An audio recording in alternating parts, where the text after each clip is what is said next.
Happy Christmas Eve. This is Dr. Barry Gritz, the dancing psychiatrist. This could be my last post until after beginning Monday. I'll start posting again. What I will post in between now and then is some dance moves from the gyms that I'm going to be teaching at over the weekend. But for right now, I'm not going to be doing any more posts other than dance posts, except for this post right now. What we're going to be talking about today, and want to wish everybody a healthy, happy holiday. Hope you all enjoying quality time with your family and loved ones. What we're going to be talking about today is a blood test that I read about recently that's available for Alzheimer's disease. And that was really exciting because I was not aware of it. And as I've gotten older, I'm practicing now 34 years. Some of my patients who weren't geriatric are becoming geriatric, like I am. Started out in my early 30s practicing, and now 63. So seeing more patients who might qualify for a diagnosis of Alzheimer's disease and being aware of this is certainly exciting to me. Let's first go over, before we go over the blood test, let's talk about a little information about Alzheimer's disease. Sometimes people can be forgetful about an occasional event and saying, I have an Alzheimer's disease, and that's not really what we're talking about. We're not talking here about age-related forgetfulness. That's not what we're talking about. We're actually talking about symptoms that interfere with one's everyday life. And what are some examples of that? Good question. I'm glad you asked. I always like when y'all ask questions. Functional memory impairment can report, you can see that in the patient, or the patient can notice this as they're repeating the same questions in a short period of time. Difficulty with routine tasks. The person used to be really good at cooking and is having difficulty doing a skill that they never had before, and a skill that they never had problems with before, like cooking. Problems with driving in a familiar area, problems with keeping a book and checkbook, even though now we do a lot of stuff online, but still managing normal events that formerly were not a problem for the patient before. These are things to get people thinking about, is there something going on with that? Keeping track of appointments that we never had a problem with. What else? Getting lost or disoriented in familiar settings. Getting lost in your neighborhood while driving. Getting lost in your house. Stuff like that. What else are we looking at? Also, long-term orientation problems. The patient having problems with orientation regarding the time of year, the season, general disorientation in general. We look at that. We also look at problems with executive function. When you think about executive function, I want you all to think about problems with judgment, decision making, and problems like that. Reasoning, decision making, judgment. An example would be an impulsive behavior, out of character behaviors, judgment, decision makings, things like that. These are all things you want to think about in regard to the above. Now, in the past, what I would do, and I'm still going to do it to some degree, is I would send somebody to a neurologist, have them have a full workup, rule out the reversible causes of dementia, such as hypothyroid disease and some other normal pressure hydrocephalus. There are a bunch of things that can mimic Alzheimer's disease, dementia, that have to be ruled out. Once that's done, though, what you could look at is what were the options to further rule in or rule out the diagnosis of Alzheimer's disease. Well, one thing, and the definitive test, is a PET scan. The PET scan, positron emission tomography scan, is the gold standard for diagnosing Alzheimer's disease. The problem with it is it's expensive, about $3,000, and it involves radiation exposure.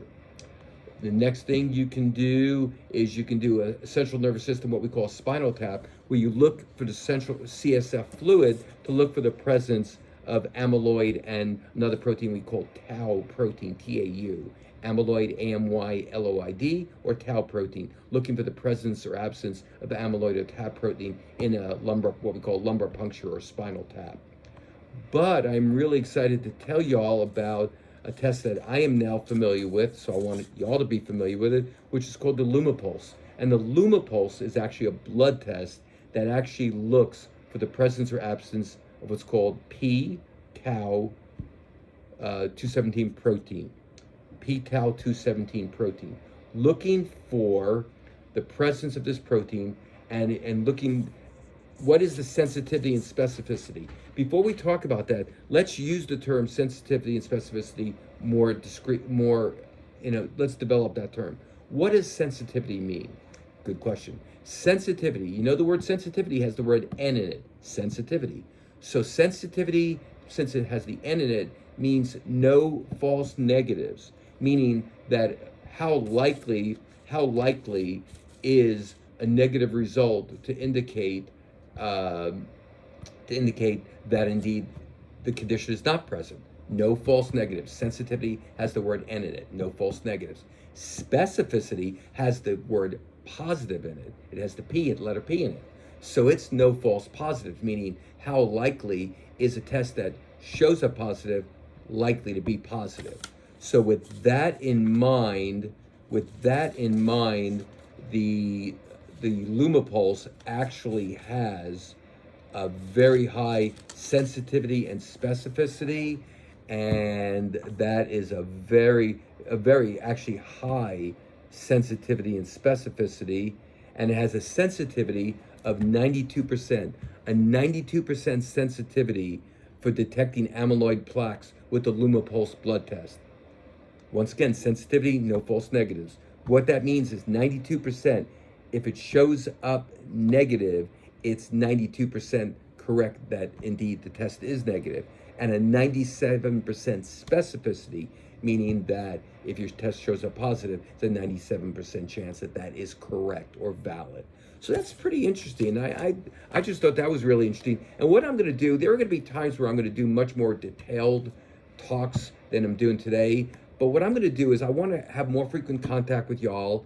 And one way I want y'all to do that is I want you to also be able to email me. And you can email me either at bgrits11357@gmail.com, bgrits11357@gmail.com, asking questions.